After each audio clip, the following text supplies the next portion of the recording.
Hey everybody, today I'm going to be replacing the starter bendix on a 2005 Sportsman 500 HO. I got this from a guy. He had replaced the starter. It's got a new starter in it, and it worked intermittently. I'll get it started, you can hear for yourself.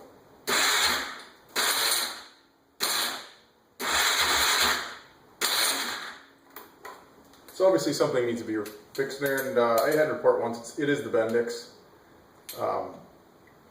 Now this particular bendix, I believe they use in several Sportsman 500, 400, several different models, and the process for taking this apart and replacing it will be the same for many ATVs and side-by-sides also. Alright, first thing you want to do is take the bolts out of your floorboard, get that pulled out.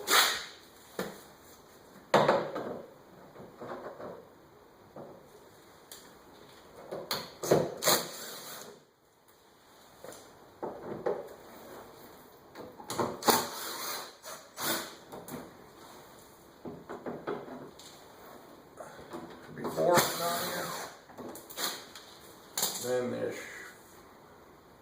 these aren't the factory bolts, but there are four that connect to the fenders, two in front and two in back.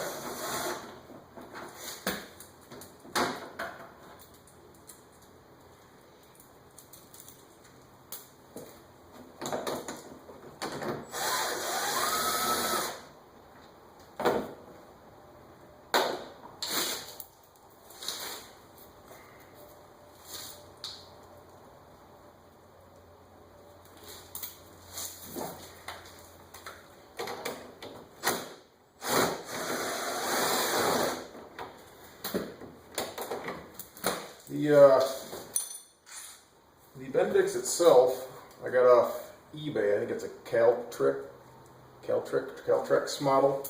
It was $17, free shipping. And while you have them apart, I'll show you when I get it taken off there. But there is a couple of bushings that you're going to want to look at when you have it apart that go on each end of this bendix, they call it. There's one bushing here that'll ride on the outer cover.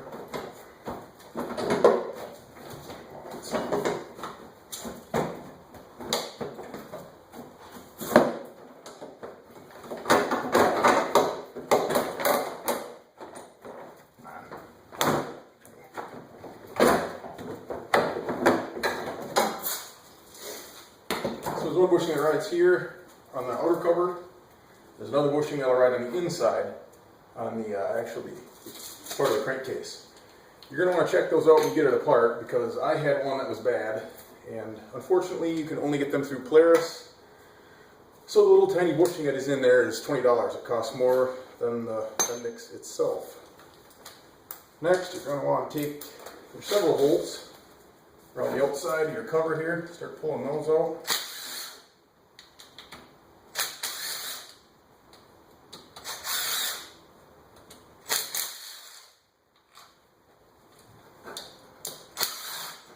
I believe these are looks like a 5/16 size bolt.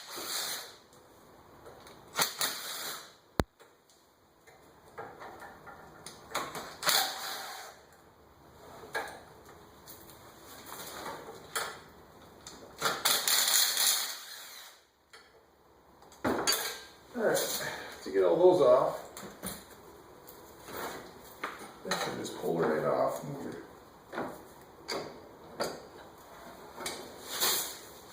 Here's, I don't know how you can see it, but there's where one of the bushings is that rides on there. This one was good. So on the other side was bad. I have replaced that already. So once you get here, move forward a little bit.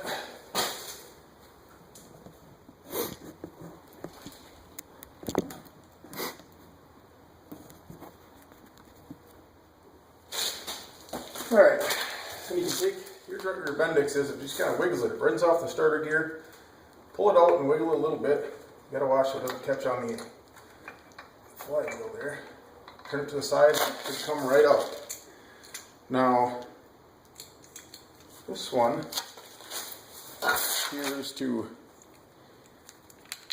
look at these both. This has got like a metal ring, like almost like a rubber band in there that holds it together when it comes out, when it opens up the pieces. This one is missing that. You can see. So when the starter would engage the bendix, these would actually get caught on here, and it would prevent this from turning back in. Hence why the starter was not engaging fully.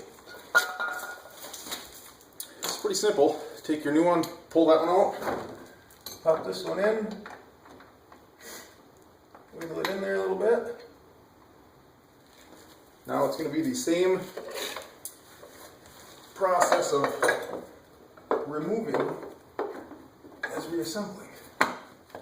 Slide that back on, make sure it's engaged in the bushing on the cover, and start running your bolts in.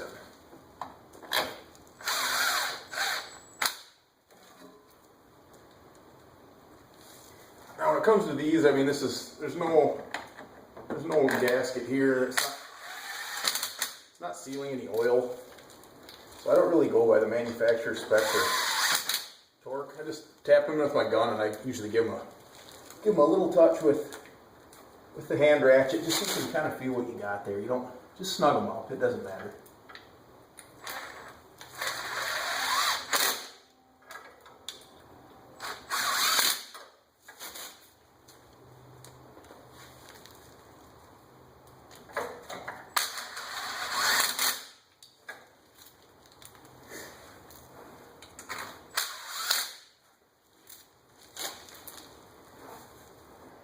Put your angle adjustment bracket back in to hold your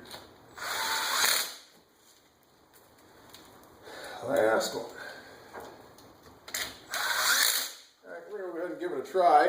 Make sure that worked for us here, huh?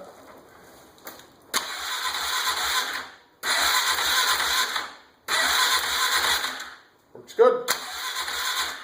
So, if you're having trouble getting your Polaris, several models, 4, 5, 6, 7, I'm assuming they're probably mostly all the same when it comes to that part. Having trouble getting it started, you can tell your starter's not engaging, that'd be the first thing to check, cheapest and easiest before you go into your starter. Pull this cover off, check the gears, pop that bendix out. It's not a big, it's easy to do. I mean, the rest of this is pretty simple. I'm not going to show you guys how to put the floorboard back in, but there's your starter bendix replacement on a Polaris Sportsman. Thanks.